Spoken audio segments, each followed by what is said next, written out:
About 4 days ago, there is something that happened. People that normally, take time to watch what is going on, they will understand what I'm saying. Hello, welcome to this channel. There is this video I came across and I would like us to watch it together. But before we do that, please, if you have not subscribed to this channel, please go ahead and do that. Click on the subscribe button and turn on your notification bell to keep being part of this. Then as you watch, do not forget to react and also drop your comments in the comment section. In the previous court proceedings where they stopped, remember that the defending team, that is the Kanu'S, Nnamdi, they were asking the Department of State Service witness question like, how did you people kidnap Nnamdi and brought him to court? And the DSS witness, you remember what he said, that he don't know how Nnamdi was kidnapped and brought into Nigeria. So I think these are the parts that we start, the cross-examination tomorrow. Like I always said, I am not a lawyer, I am not a judge, and I did not attend any legal school in Nigeria. When I mean legal school, I'm talking about law school, okay? I did not attend any law school in Nigeria. But if I were to be a lawyer, I think this is where this case will also have a problem. By the virtue of the declaration of the Supreme Court that Nnamdi disappearance when the Python dance happened in his house where people were killed, by that declaration, it means that Nnamdi did not jump bail, according to the Supreme Court, that he escaped for his life. And if he escaped, how he returned matters a lot.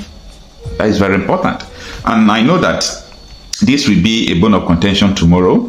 It is going to be expect a radical court section tomorrow. Expect, controversy in a court session tomorrow, because I don't think that the legal team of Nnamdi will just allow the case to die like that, because this is what I have been waiting to hear. This is what I've been waiting to see. Who kidnapped this man and brought him to Nigeria?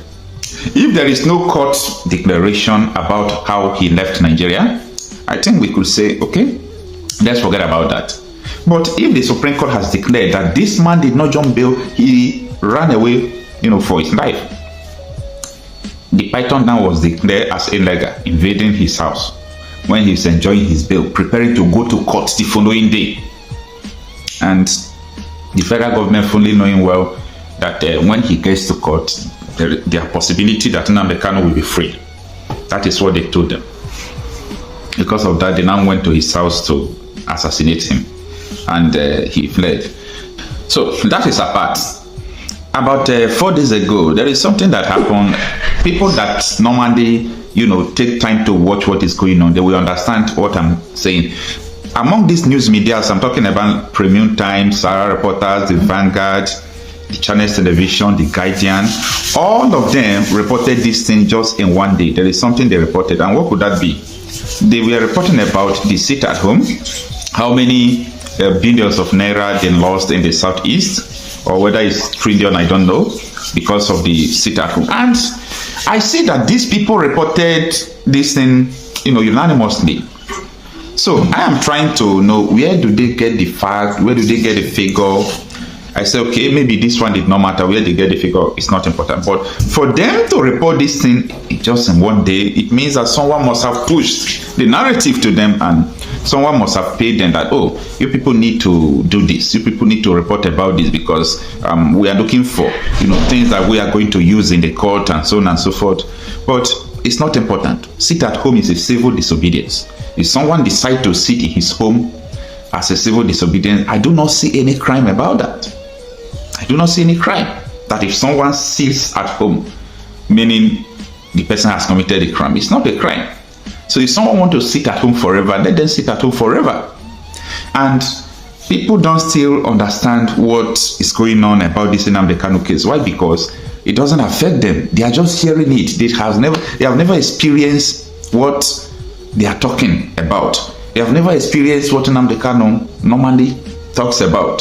So if you have not experienced such a thing, it will be very difficult for you just to understand the process and also feel what these people are feeling. So I do not blame anyone who sits at home. Yeah, sitting at home It's not a crime. Sitting at home will not make people to commit crime. So if there is anybody that commit crime of sit at home, they should go after the person. And we have a lot of stories where police were, pushing people to sit at home.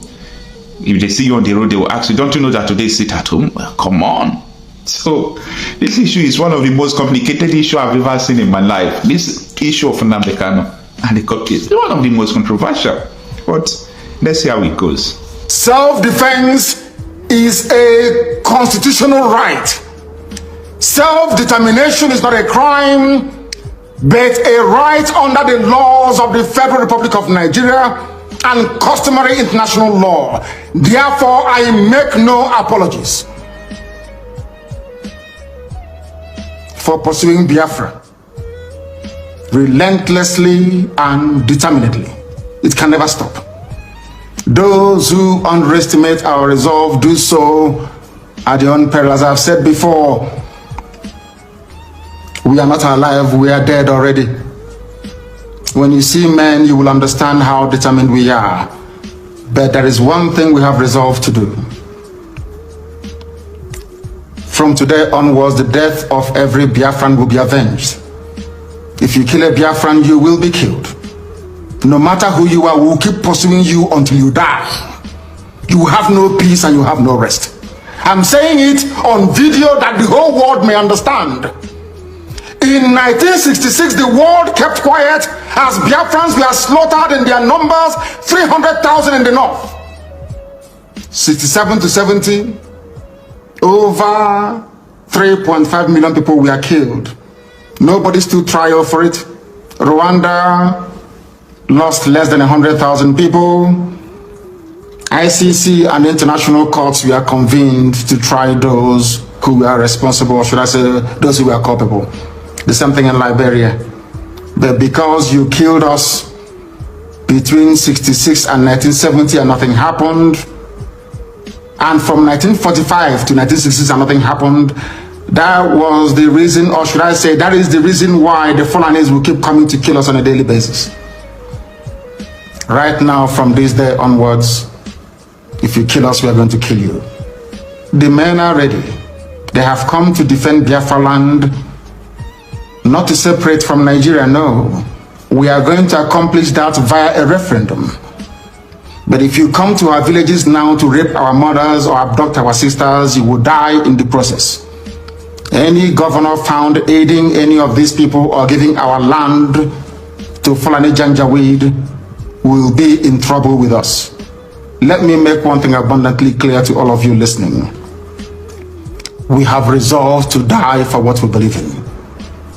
And our belief is simple, very, very simple, that we are going to defend the land of Biafra with all our might.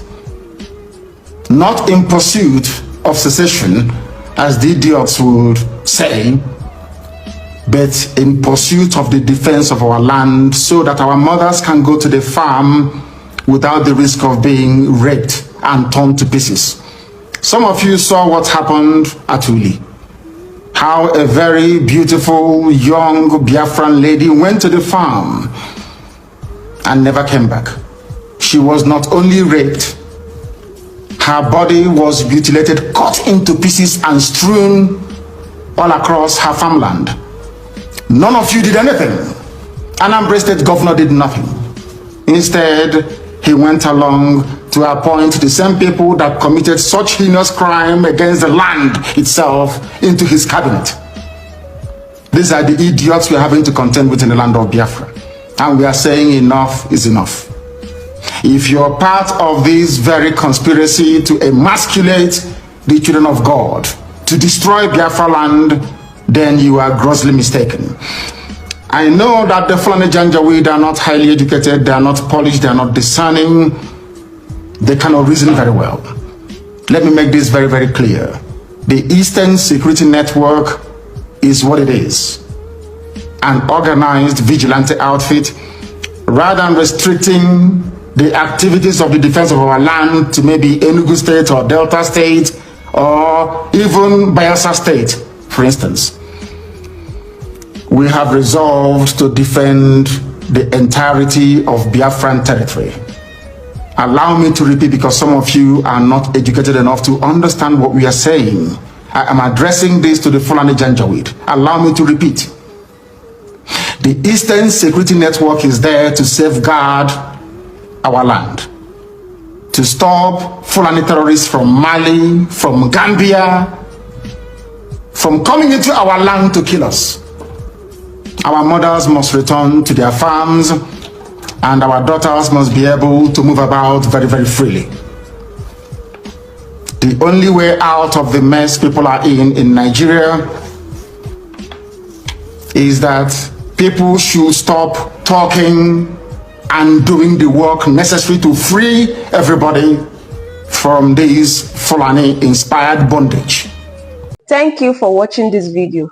Please leave your contribution in the comment section and also do well to subscribe. I'll see you in my next video.